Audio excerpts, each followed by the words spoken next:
नमस्कार साथियों, हम पढ़ रहे हैं विश्व इतिहास में धर्म सुधार आंदोलन प्रति धर्म सुधार आंदोलन के 3 पार्ट हम कवर कर चुके हैं।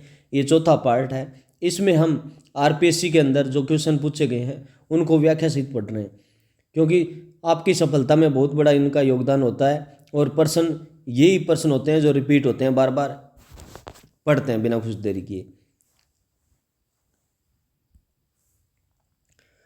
30 वर्षीय युद्ध के कारण किस देश ने एक राजनीतिक शक्ति के रूप में उदय किया, जबकि वह धार्मिक रूप से कैथोलिक था? यानी 30 वर्ष के युद्ध के बाद, तो यह फ्रांस था।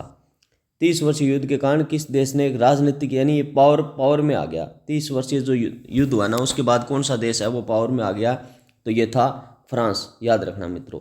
क्या फ्रांस ने युद्ध में प्रोटेस्टेंट पक्षों का समर्थन किया, जिसका उद्देश्य ऑस्ट्रेलियाई हैब्सबर्ग यानी जो पवित्र रोमन साम्राज्य कहते थे की शक्ति को कम करना था।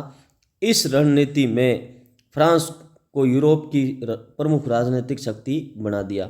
यानी अब यूरोप में पावर में कौन आ गया? फ्रांस आ गया 30 वर्षीय युद्ध के बाद।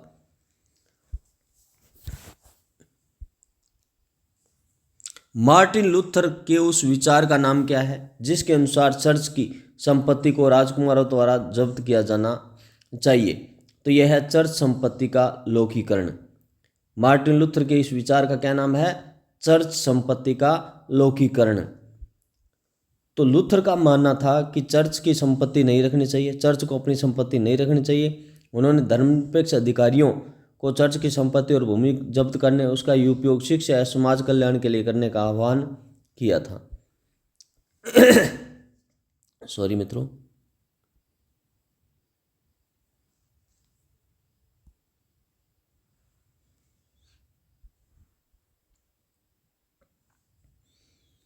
जेसुइट के 4 मुख्य प्रतिज्ञाओं में सबसे महत्वपूर्ण क्या थी जो उन्हें पोप के प्रति अटूट निष्ठा से बांधती थी?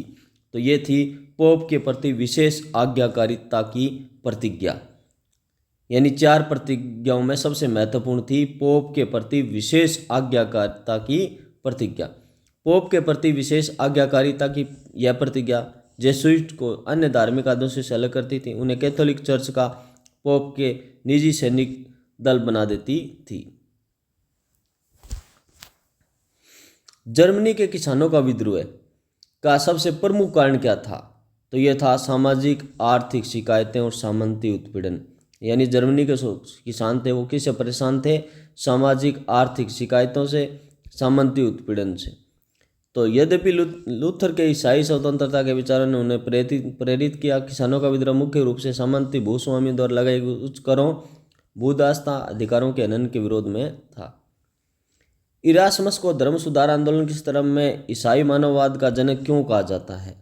यानी ईसाई मानववाद का जनक किसे कहा जाता है? इरास्मस को। प्रश्न यह है क्यों कहा जाता है? उन्होंने बाइबिल के अध्ययन और शास्त्रीय ज्ञान को नैतिक सुधार का आधार बनाया था, इसलिए कहा जाता है। क्या बाइबिल के अध्ययन और शास्त्रीय ज्ञान को नैतिक सुधार का आधार बनाया था? तो इरास्मस ने प्राचीन ज्ञान और ईसाई धर्म के मौलिक सिद्धांतों के मिश्रण पर जोर दिया, यह मानते हुए शिक्षा और ज्ञान चर्च के भीतर से नैतिक सुधार लाएगा। स्कॉटलैंड के प्रेस्बिटेरियन चर्च की स्थापना किस धार्मिक सिद्धांत पर आधारित थी? तो यह कैल्विनवाद के सिद्धांत पर आधारित थी। स्कॉटलैंड के प्रेस्बिटेरियन चर्च की स्थापना किस धार्मिक सिद्धांत पर आधारित थी? कैल्विनवाद के। जो जॉन नॉक्स द्वारा स्थापित प्रेस्बिटेरियन चर्च पूरी तरह कैल्विनवाद, धर्मशास्त्र और प्रेस्बिटेरियन शासन पर आधारित थी, यानी पादरी अधिकारी द्वारा। एलिजाबेथ प्रथम ने पोप पायस पंचम के बहिष्कार का जवाब किस नीति से दिया था? चर्च ऑफ इंग्लैंड को और अधिक प्रोटेस्टेंट बनाकर। क्या? चर्च ऑफ इंग्लैंड को और अधिक प्रोटेस्टेंट बनाकर।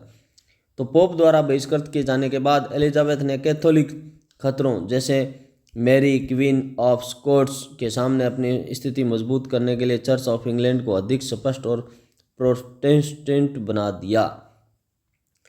ट्रेंट की परिषद ने क्षमा पात्रों की बिक्री पर क्या अंतिम निर्णय लिया? क्षमा पात्रों की बिक्री के दुरुपयोग को समाप्त किया, लेकिन सिद्धांत को बनाए रखा। परिषद ने क्षमा पात्रों के सिद्धांत को वैध माना, लेकिन आर्थिक लाभ के लिए उनकी बिक्री और दुर्व्यवहार को पूरी तरह से समाप्त करने का आदेश दिया।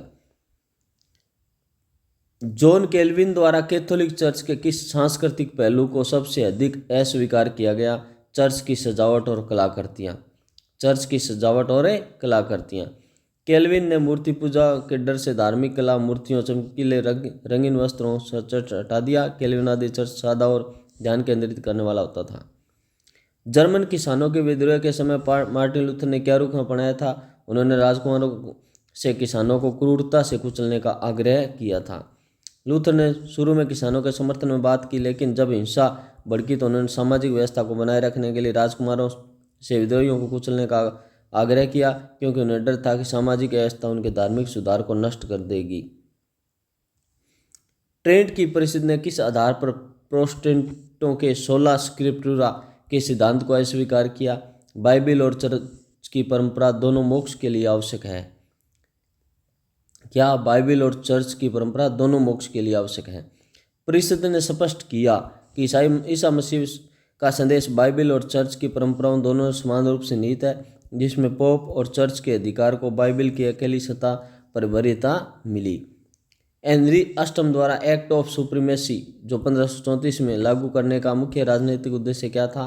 पोप के अधिकार को समाप्त कर इंग्लैंड में राजनीतिक संप्रभुता स्थापित करना। यही था हेनरी अष्टम का। क्या? पोप के अधिकार को समाप्त कर इंग्लैंड में राजनीतिक संप्रभुता स्थापित करना। एक्ट ने इंग्लैंड को पोप के न्यायिक क्षेत्र से बाहर कर दिया, जिससे राजा चर्च का सर्वोच्च प्रमुख बन गया। इंग्लैंड एक पूर्णतः संप्रभु राष्ट्रीय राज्य बन गया। ईसाई मानववाद के प्रस्तावक इरास्मस किस भाषा में लिखे गए न्यू टेस्टामेंट एक नया और शुद्ध संस्करण प्रकाशित करने के लिए जाने जाते हैं? तो ये थे ग्रीक। इरास्मस ने 1516 में ग्रीक न्यू टेस्टामेंट प्रकाशित किया। यह कैथोलिक चर्च का उपयोग किया जाने वाला लैटिन वुल्गेट की तुलना में अधिक सटीक था और लूथर जैसे सुधारकों के लिए आधार बना। जेसुइट ने नई दुनिया में कैथोलिक धर्म के प्रचार के लिए किस रणनीति का उपयोग किया? तो स्थानीय संस्कृतियों का अनुकूलन और शिक्षा। स्थानीय संस्कृतियों का अनुकूलन और शिक्षा। जेसुइट्स विशेषकर एशिया और अमेरिका ने स्थानीय भाषाओं, रीति रिवाजों को अपनाया ताकि ईसाई धर्म को स्थानीय संस्कृतियों के लिए अधिक सुलभ बनाया जा सके। 30 वर्षीय युद्ध के बाद पवित्र रोमन साम्राज्य की राजनीतिक स्थिति पर क्या प्रभाव पड़ा? लगभग 300 स्वतंत्र और संप्रभु राज्यों में खंडित हो गया। तो वेस्टफेलिया की शांति ने पवित्र रोमन साम्राज्य के भीतर के राजकुमारों को वास्तविक संप्रभुता प्रदान की, जिससे सम्राट की शक्ति लगभग समाप्त हो गई, साम्राज्य नाम मात्र रह गया था। केल्विनवाद का कौन सा सिद्धांत था जिसने लोगों के बीच साक्षरता और शिक्षा को बढ़ावा दिया? प्रत्येक व्यक्ति द्वारा बाइबिल को स्वयं पढ़ने की आवश्यकता। केल्विनवादी मानते थे कि मोक्ष के लिए प्रत्येक व्यक्ति को सीधे बाइबिल पढ़ना समझना चाहिए। इस आवश्यकता ने प्राथमिक शिक्षा और साक्षरता में तेजी से बढ़ाया। रोमन इनक्विजिशन की स्थापना किस पोप ने की थी? तो ये पोप पॉल तृतीय ने की थी।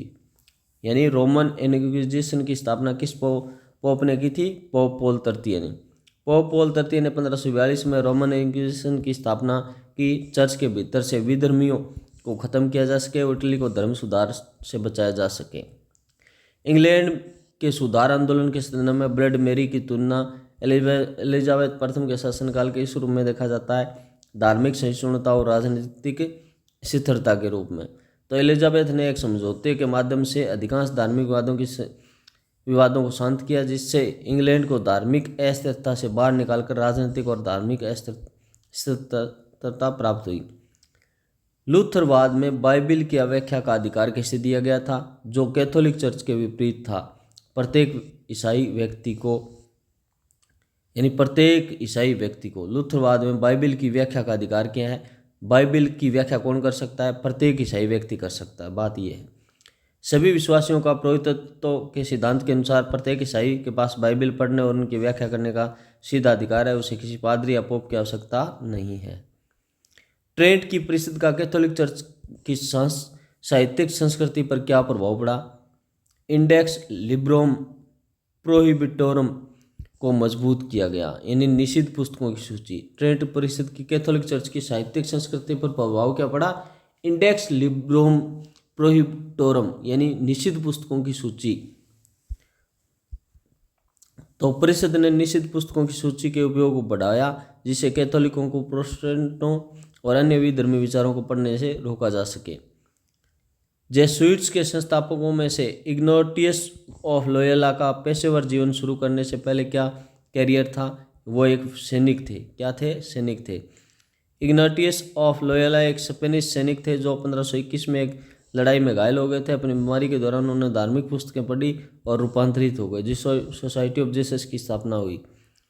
लूथरवाद और कैल्विनवाद के अलावा धर्म सुधार आंदोलन का एक प्रमुख धड़ा क्या था जो तर्कवाद पर अधिक जोर देता था? ये था यूनिटेरियनवाद। क्या था? यूनिटेरियनवाद। यूनिटेरियनवाद ने त्रिमूर्ति के सिद्धांत को अस्वीकार कर दिया, बाइबल की व्याख्या के तर्क और मानव विवेक पर अधिक जोर दिया, जो कट्टरवादी सुधार का हिस्सा था।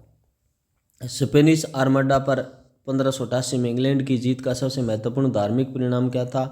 इंग्लैंड का एक प्रोटेस्टेंट राष्ट्र के रूप में स्थायी होना। तो स्पेनिश आर्मडा जो कट्टर कैथोलिक फिलिप द्वितीय द्वारा भेजा गया कि हार ने एलिजाबेथ की धार्मिक बस्ती को मजबूत किया और सुनिश्चित किया कि इंग्लैंड एक प्रोटेस्टेंट राष्ट्र बना रहेगा। वेस्टफेलिया की शांति के बाद धार्मिक सहिष्णुता के सिद्धांत में क्या सीमा थी? केवल कैथोलिकों, लूथरन और कैल्विनवादियों को ही मान्यता मिली। वेस्टफेलिया की संधि ने धार्मिक सहिष्णुता का विस्तार किया। यह केवल 3 मुख्य ईसाई संप्रदायों जैसे कैथोलिक, लूथरन, कैल्विनवादी तक ही सीमित थी। अन्य समूहों जैसे एनाबैप्टिस्ट भी सताए जाते थे। मार्टिन लूथर की पत्नी का नाम क्या था जिन्होंने पादरी के विवाह के सिद्धांत के लिए एक मॉडल स्थापित किया था? तो ये थी कैटरीना वॉन बोरा। कैटरीना वॉन बोरा। तो कैटरीना वॉन बोरा एक पूर्व नन थी जिन्होंने 1525 में लूथर से शादी कर ली। उनका विवाह पादरी के विवाह की प्रथा को वैधता प्रदान करने में महत्वपूर्ण था, जो प्रोटेस्टेंटों चर्चों के एक मानक बन गया। इस प्रकार मित्रों, आगे के जो प्रश्न हम नेक्स्ट वीडियो में पढ़ेंगे। प्लीज़ दोस्तों, आप चैनल को शेयर जरूर करें, सब्सक्राइब कर लें, और यदि किसी प्रकार का कोई सुझाव है तो कमेंट जरूर करें। ओके, थैंक यू दोस्तों।